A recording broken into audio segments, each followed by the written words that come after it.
Welcome to the Encore Audio Archives YouTube channel. I'm Taper Dave, and this is my channel. I've uploaded hundreds of talks here that I've recorded at meetings in West LA, and I've also recorded conventions starting in 2013. I've got a bunch of those up. And Walt and Mary Murray, the original owners of Encore Audio Archives, started the company in the 80s, and Walt recorded Joe and Charlie's and a bunch of stuff down in Vista, California. My sobriety date is June 20th of 1994. I hope you find something you like, so please like and subscribe to my channel and comment down below.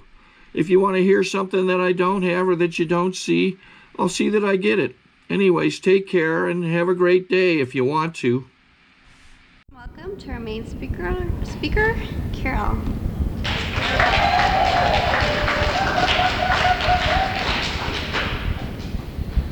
Hi, my name is Carol and I'm an alcoholic. I'd like to thank Faith for asking me to come and share my life with you. It's always an honor to speak in a meeting of Alcoholics Anonymous. It is also an honor to have somebody that knows you ask you to speak.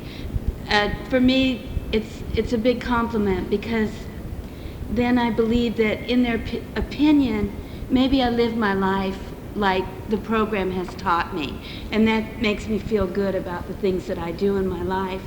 I'd like to say congratulations, Annette, on your 16 years, and welcome the 4 new people that are new with Alcoholics Anonymous, or maybe not new just tonight, but congratulations for coming back. You might as well stay, because you know you're going to end up here anyway if you don't end up dead. So you might as well just stay now, clean up your life, and join us. Because I tell you, before I got to the program of Alcoholics Anonymous, there was a movie that I saw, Shirley Valentine. In the movie, Shirley Valentine said, "I've lived such a little life." And that's how my life was when I drank until I got sober at the age of 37.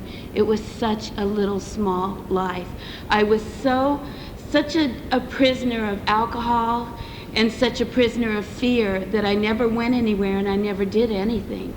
And I had this idea that when I died, they would bury me and look down at this plot of ground and say, "There she is, she never did anything."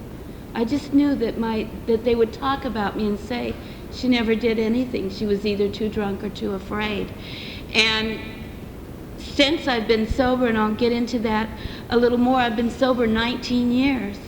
And I have done incredible things in my life, and seen the world and seen beautiful things that I never thought I could live this life. I wanted to, but I never thought it was going to be me. You know, I'd see women out in the world, and in a restaurant, let's say, they weren't having a drink like me. They didn't have 5 drinks to leave the house like I did. They didn't have a blank, empty feeling on their face and the members of their family watching them. But they ordered iced tea or coffee like I did tonight. And they had friends with them. And I just wanted so desperately to be that lady, but I had no idea how you get there. I thought you either got it when you were born or you didn't get it, and then there was no hope for you. I believed that my life was a punishment, a karma for something that I had done. You know, in the Greek days, I thought I'd seen, you know, a lion eat somebody's hip and laughed, and then God punished me and sent me back to this horrible life. And I believed my life was horrible. It seems that I lived in a hole, a very dark, deep hole that was very gray and smoke-filled. And the world looked that way to me. When I got sober, I don't remember seeing a lot of color in the world. Everything just was smoke-filled. I was just down so deep that I couldn't crawl up. And I remember I had about 30 days, and I went out to my porch, and I couldn't believe it. Everything was green. Green. I hadn't seen that green for so long. I was so excited that I called my friend in the valley and said, "Do you know that everything on my porch is green?" You know, I don't think that people in the outside world don't understand what I'm saying, but you know, I sponsored somebody, and she went down to the carousel and called me up and said, "Do you see the horses and the colors that they painted the carousel?" How many people appreciate that in the world? I don't know, but I'll tell you what, alcoholics do. that we don't take any of that for granted. I've heard both my daughters speak, and it's when they get up and they say, I came from an alcoholic family, inside I'm going like, what the hell are you talking about? You know, I come from an alcoholic home. And when I think about it, well, of course they did, you know. And our house was so crazy. And I mean, everybody always wanted, all the kids always wanted to be at our house. I think Amy said that when she talked here. The kids would come over all the time. Sure, it was fun.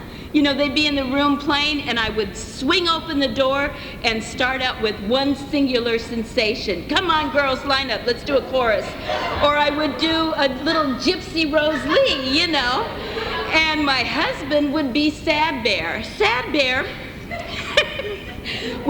he'd put on this blue robe, and he'd put 245 records on his ears, and he would open the door and go like this. And all the kids would say, come on, Sad Bear, come on in. Now, did you ever go to anybody's house and you had the mother's dancing and the father's Sad Bear? You know?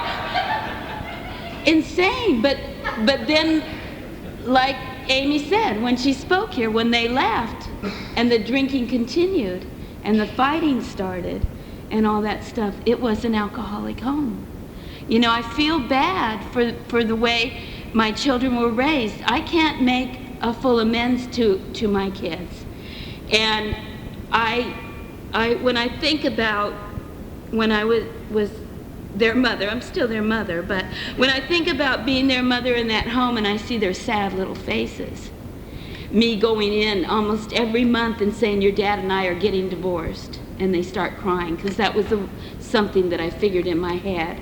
Or having them listening to the fighting and the yelling and me saying things that I never wanted to say in front of them. Or having Sabrina's hair catch on fire on the 4th of July and me too drunk to put it out. Or me too drunk to know where they were, when they were coming home, what was going on. I was too drunk to help them with their work, their schoolwork. I don't know how they passed their grades. We never went anywhere, and we didn't have a car that I drove because I was too afraid. In my 20s, I stopped driving a car. I just got terrified of going out into the world. I felt like, do you feel like this is, do you ever walk into a room and there's somebody in there that says, you don't belong? Get out of here. You don't fit here. Besides, you haven't had that much education to be present in here. And if you think you're going to do something, you're wrong. You know what? You've gained a lot of weight. And you're old now. Nobody says that to me. You know who says it to me? Me. I say those things to me. I still have to work on, even after 19 years, of being positive with myself. I'm welcome anywhere I want to go. That's what AA has taught me. And that I don't listen to that voice that tells me I can't do that. I listen to that gut instinct that I've always had that tells me, give it a try. You know, like you're ashamed because you've been to AA and you've taken a chip a couple times. Don't be. My mantra that I say is you never fail until you stop trying. As long as you keep coming to these meetings, and as long as you're sober tonight, you're a success. Because that's the hardest damn thing to do, is to give up that booze that was my friend, my buddy. It never cheated on me, cost $3.49 at Lucky's Market, that big generic bottle of wine, and I could put it under the sink and I was free. I had my medicine. That's what I thought. I was free. I wasn't free. I wasn't free till I got here. So I had these 2 kids and this husband. This husband was a strange bird. He was, I just loved him. You know, I met him in junior high, and I just thought that we would have this fantastic life. We would have 10 kids and a 2-story house with a white picket fence. Why can't I have that? I just thought you decided it and you would get it. And here I married this husband. The first thing that he did, he started going out all the time, late at night, like till 4 in the morning. And then when he'd come home, he'd be like real happy. Well, I didn't think that was right. I talked to him about it, and he said it was kind of like he was a manic depressant. It was like a werewolf syndrome. He would, when the moon was full, he'd have to go out. He'd stay out till 4, and then he'd come home. And he'd be real happy when he got home. But at that time, I was in my early 20s, I started to get scared. I didn't have the tools like Sabrina talked about. My family didn't give me the tools to deal with that stuff. I don't know what to do with somebody that's going out till 4 in the morning. That doesn't seem right to me. And the only way that I can live and calm down is I start drinking. You know, we're drinking and we're going to parties and he's playing the guitar and I'm dancing and singing, but when I'm alone, I'm drinking too because I'm scared. I go out into the world and all of a sudden I don't feel like I belong. My husband's putting me down. He was very negative, very critical. Besides my criticism of telling myself you don't belong, you don't fit in, I had him along with it, so there was like a group of people being critical of me. And so I just shut down. I just stopped. I had panic attacks, and if I had a panic attack going to the market or driving a car, I just stopped. I didn't have enough in me to keep going and try again and fail and try again and fail. Those things I learned in Alcoholics Anonymous. So I stopped driving a car. We didn't go anywhere. We didn't do anything. The husband's out till 4 o'clock in the morning. He's having affairs. Finally, he left, he came back, he left, he came back. We fought, we didn't fight. You know, it was on and on. We were married 17 years, so we had a lot that we could pack into those, a lot of misery packed into those 17 years. Finally, he left. He met a midget in Beverly Hills and moved out with her, and that was fine. And the midget had a lot of money, and that's really what he wanted. He left the midget. He doesn't stay with her anymore. He met somebody in Oregon. He lives over there now. So anyway, when he moved out, I had been drinking a lot at that time, and I was drinking just to, you know, like the kids, put those kids to bed, and then I'm scared. I was scared of everything. I was scared of the people in the world. I was scared of people that had mustaches or beards or bandanas around their head because they were hippies. I believe they were poisoning my food in the market. I believe the Manson family was trying to kill me, and one day I thought the Fuller Brush Man was a Zodiac killer. So, I mean, I was always looking out the window and afraid and scared, and like Sabrina said, she had to take care of me. She had to stay with me. She couldn't go outside and play with her friends because I couldn't be left alone. Could she walk up to the corner and get a Burger King? No. She had to stay with me, and Amy and her friends would bring her back one. That's not right. You know, when I see those little faces of those little kids, I'll do anything for my kids now to make amends and have them have a happy life. And thank God that I'm able to do that I can go back and do those things for my kids. And that's just because I got sober in Alcoholics Anonymous. If I was still drinking now, 19 years later, my kids, I don't know where Sabrina and Amy would be. I highly doubt that they would be in the place that they are now. And I think I would be dead by now. I think I would have either just died or killed myself. And you can see me standing before you here. Thank God in 1981, I came to a meeting and got sober. Thank God I didn't have to take it all the way to the end. And I heard one guy say that when I was new and went to a meeting. He said, "This is not your first stop. This is the last stop on the train. If you don't make it in AA, you don't make it." And when I heard that, I thought, you know what? You know what I wanted? I just wanted to be happy.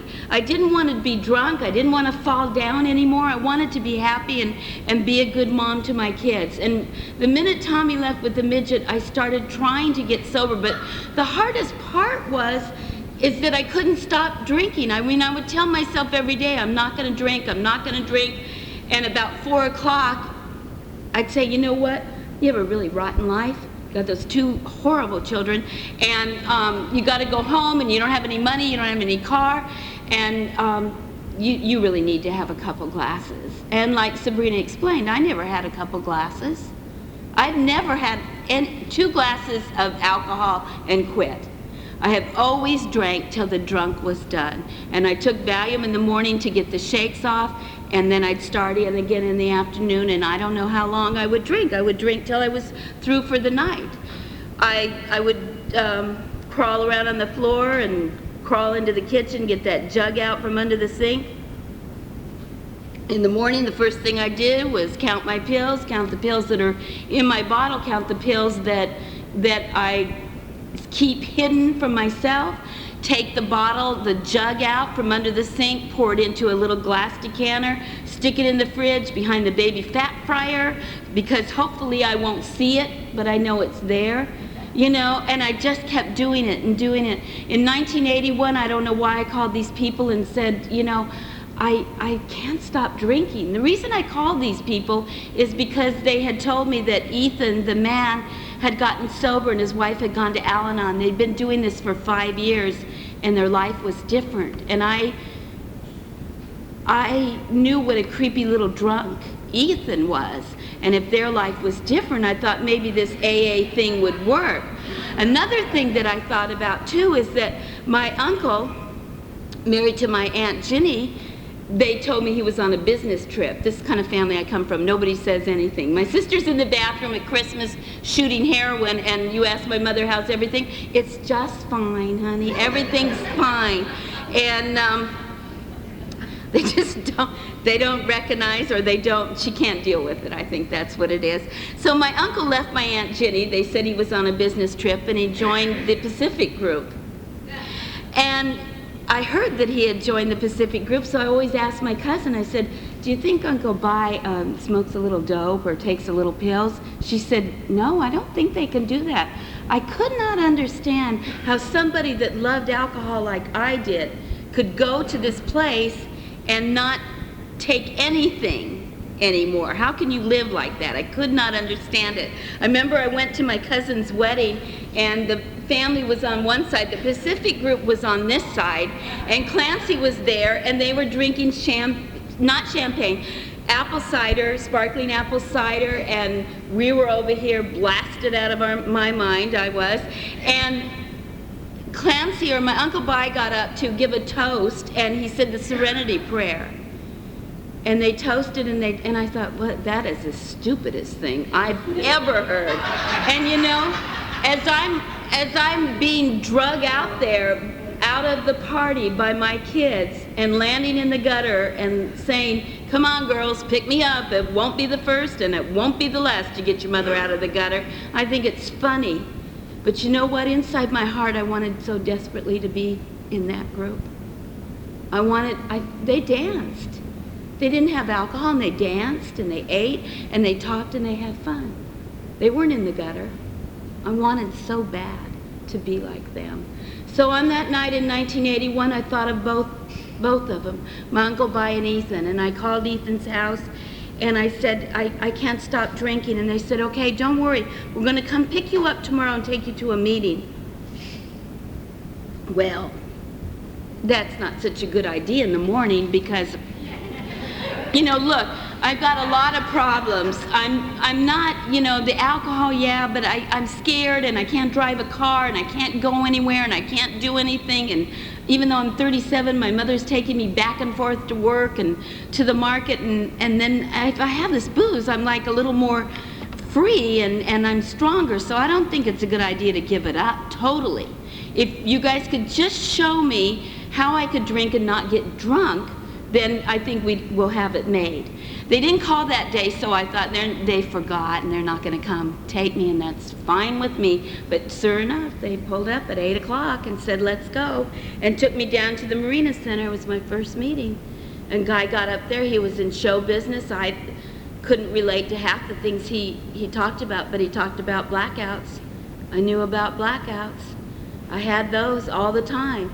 Now, if you're not driving, you're not out in public, and you're home. Sorry to interrupt your viewing. Taper Dave here. Just wanted to take a second to ask you to like and subscribe to my channel. Let me know if you like what you're listening. I've got some very good talks here, and this one's a great one. Just curious, do you think this is better than Zoom? Tell me what you think. Blackouts are really a nice form of entertainment because you can be watching one show on TV and then go somewhere and then come back and there's another show. And so it wasn't anything that really bothered me was the blackouts drinking at home. What bothered me was being in public. See, I had fallen down and broken my leg. I had fallen down on every dance floor in the marina. I had fallen down a flight of stairs somewhere in the marina. I had always falling down, kicked out of a Mexican wedding. I was kicked out of the wedding because I had said something to somebody, and I don't know what I said, but we were asked to leave. And I felt bad, you know, I felt bad about that stuff. Felt bad when I woke up with a hangover and saw my kids outside trying to play in the front yard. Felt bad all the time. So I went to the meeting, the guy was talking, and then Ethan came and picked me up again and again and again, took me to these meetings. And I saw for the first time, I've been to psychiatrists. My family thought I was nuts. They sent me to a psychiatrist. I tried to stab Tommy with a fork. I put a cigarette out in his chest. I mean, I don't know why they thought I was crazy, but I got hypnotized every time I went to him. He gave me more drugs, you know, and I did one time say to the psychiatrist, you know, I drink every night. He says, oh, you shouldn't do that. And that's all he said. So that didn't work. But this was the first time at the age of 37 that I felt that maybe I could live a different kind of life. You know, maybe there was a little hope for me that maybe there was a tinge of happiness left in the world for me, that I could be happy.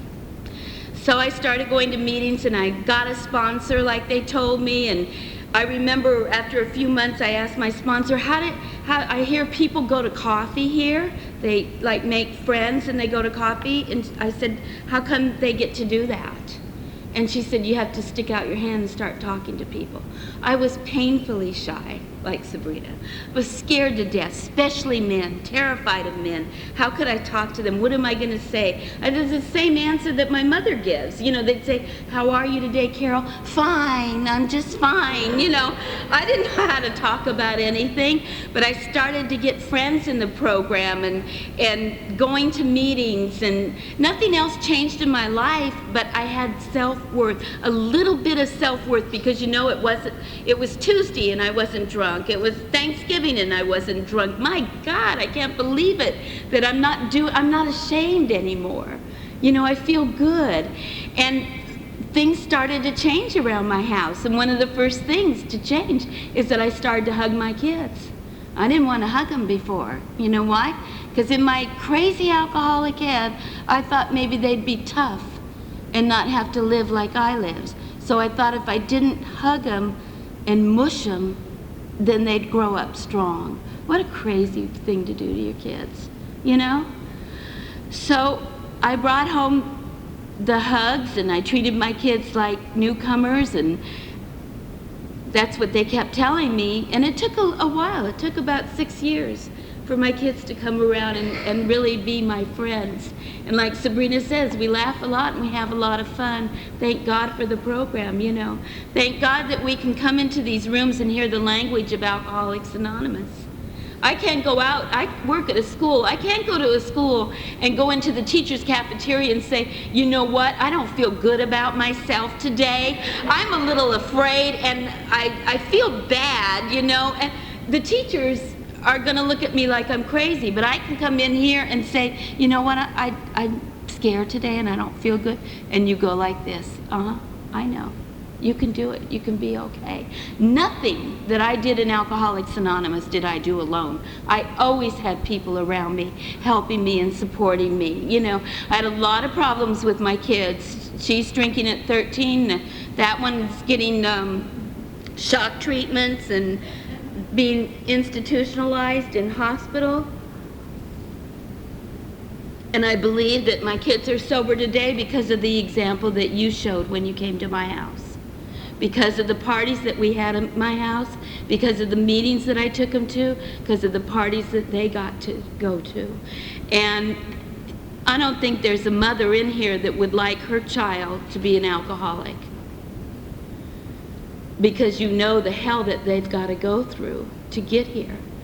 But as a mother, this is the best place for my kids, because they got the tools through the 12 steps of Alcoholics Anonymous that I couldn't give them. And I feel that they have a chance in life for their own happiness, because now they have somebody to talk to. I don't know it all. You know, I learned it here. 3 years of sobriety, my sponsor comes over and says, you got to get in the car, you got to stop depending on other people and drive. And I said, I can't. I'm too scared. And she said, I know you are, but God does not create the spirit of fear. And she wrote it on a piece of paper and gave me 2 dimes. And when I started to think about that, I thought, no, God isn't telling me to be afraid. It's me doing that again, telling me that I'll get to the corner and have a horrendous accident, or I'll get 3 blocks away from home, have a slight heart attack, nobody will know who I am, and I'll lay on the sidewalk and die, or I'll embarrass myself, or I'll do something else. You know, I told myself those things. So I got in that car and drove from my house in Mar Vista to Santa Monica, and it was the first time in 22 years that I had driven a car alone. And I just followed the car in front of me and came back home, and I sobbed. You know, I didn't know that, yeah, sure, I got sober here, and I got to bring my kids hugs, and I got to feel a little bit of self-worth, but independence? You didn't tell me that I got independence, that I could stop depending on other people to drive me places. When you depend on other people, you don't act honest, because you don't want to piss them off, because then they won't do what you need them to do. So I wasn't being honest all the time. I didn't get in the car and drive and become a freeway race car driver. I got in the car, and it took me 7 years to drive the way I drive now, with just getting in it and going. I mean, sometimes I would leave for work and I would come home 4 times because I couldn't make it past National Boulevard. And then I'd get in that car and say, okay, I can do it, and I did it again.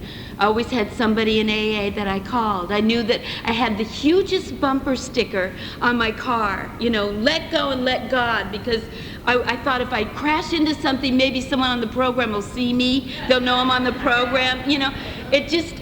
It helped me so much to know that you guys were there and you spoke my language, you know, that I wasn't a foreigner anymore. My sponsor, I had a friend, Debbie, and we both were running around, and she was her sponsor too, and telling us, you know, you do this and you do that, and we just talked bad about her when we got in the car, you know, like, who does she think she is? How come she's home with her husband and we're going to a woman's stag? You know, it just really aggravated us. But always to her face, we'd say, yes, we'll do it.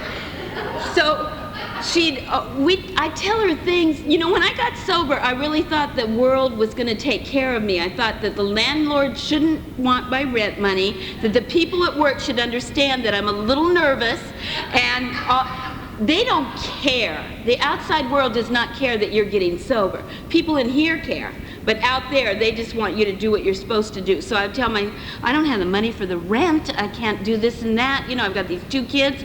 She would say, oh my God, I'm praying for a newcomer for you. That was really one of the stupidest things I had heard. What is a newcomer gonna do? Give me money? No. So finally, Debbie and I couldn't find a newcomer. Nobody had wanted what we had, and they wouldn't show up. And finally, I got a girl from the doctor's office, and we went to her house, and she toasted us with wine, and we took her to a meeting. She got mad, and we brought her home. And the next night, we picked her up again, and we took her to a meeting every night, and we tried to help her. And when we were helping her, we weren't thinking about killing Tommy and the midget, and we weren't thinking about not having rent and not doing those things. That has always helped me. Every little corny thing that they say in here, get out of yourself and help somebody else, it all works. That all works. Because during the hardest times of my life, during the saddest times, when not another human being on this earth could make the pain go away, no amount of praying could change it, but getting on the phone and talking to a new lady till 1 in the morning could take my mind off what really hurt me. And it's always worked, and I see Lee doing it. You know, this woman is such an example to me. You have no idea. She has more energy than I'll ever have in my lifetime, and she does. I know she's in pain, but I see her do what AA has taught us. And I saw a woman, when I got sober, her and her husband went to meetings at Overland, and when her husband died, this woman took a gun and shot her brains out and left her family. And I always thought, but AA taught us different, you know. And when I see Lee doing that, I'm just so proud of you.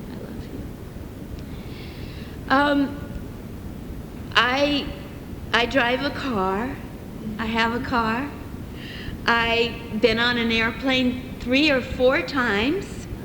I never left the city of LA till I got sober. I've been to Hawaii and Canada. I've been to Seattle with Faith on a train to the World Convention.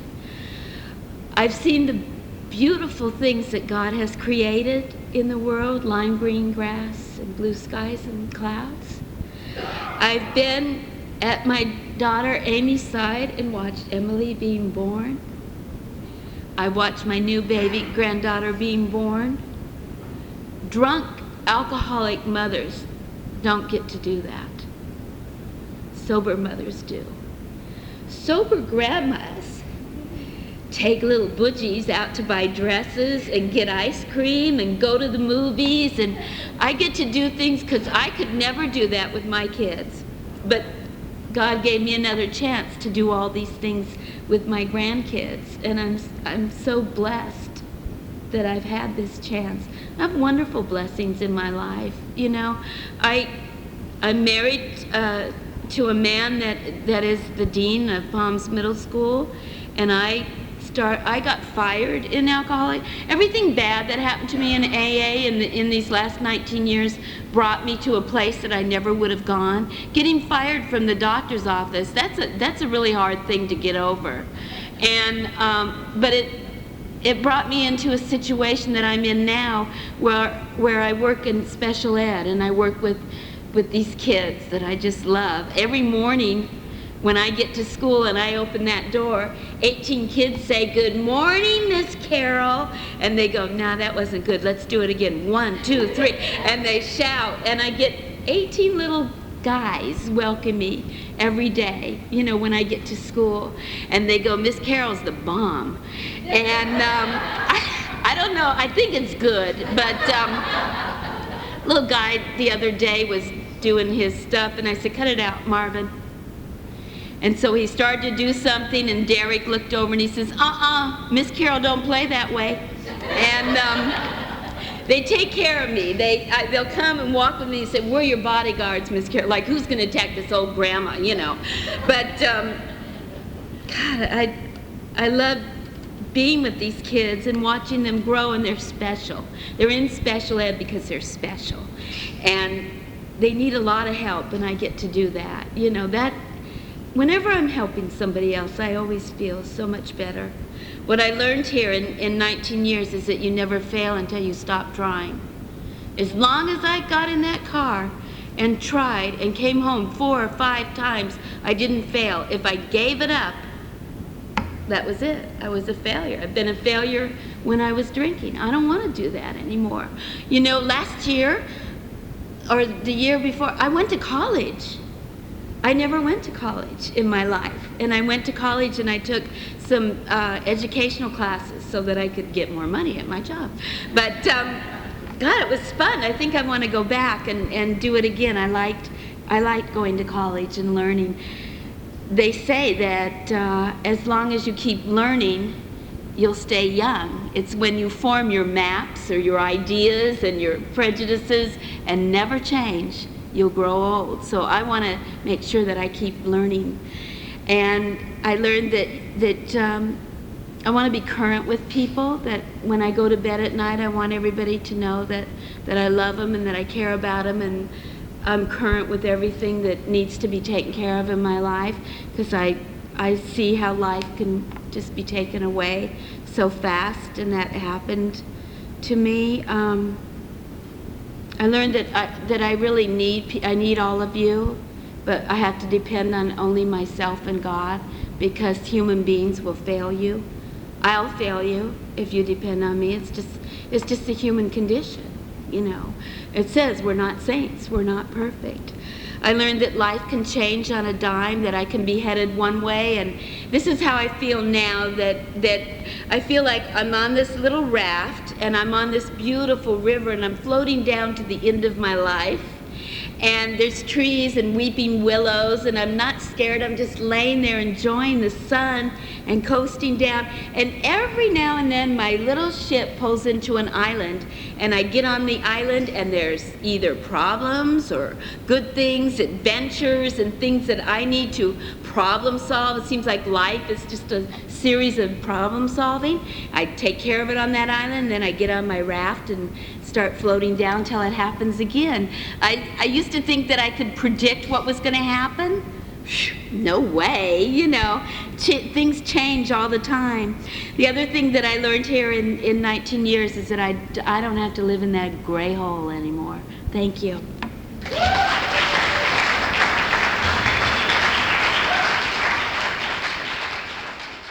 I think we got a great talk going on here. Thanks for watching the channel. Taper Dave here.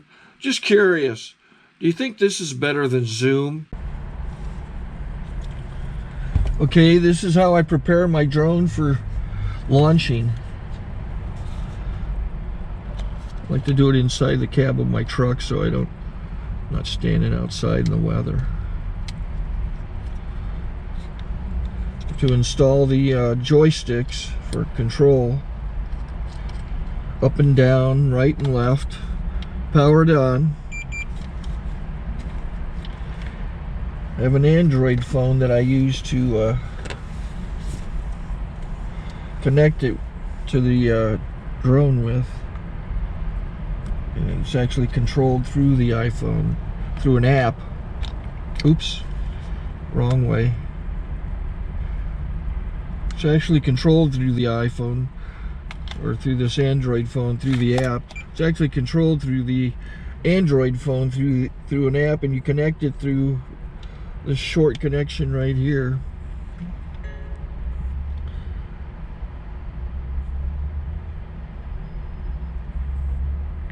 Remote control connected. Remote control's connected. So I pull out the drone. I have to extend the legs. Long legs extended first, then the short legs. Remove the gimbal protector. Set that aside, then power it on one short burst, then one long burst. I lay it down. So I have to go to calibrate. So the drone's not connected yet. It shows you here as this drone gets disconnected, even though the remote's powered on. So the drone has to establish it's connected. So I go into the app to calibration mode. First I'll calibrate the remote controller. Start calibration.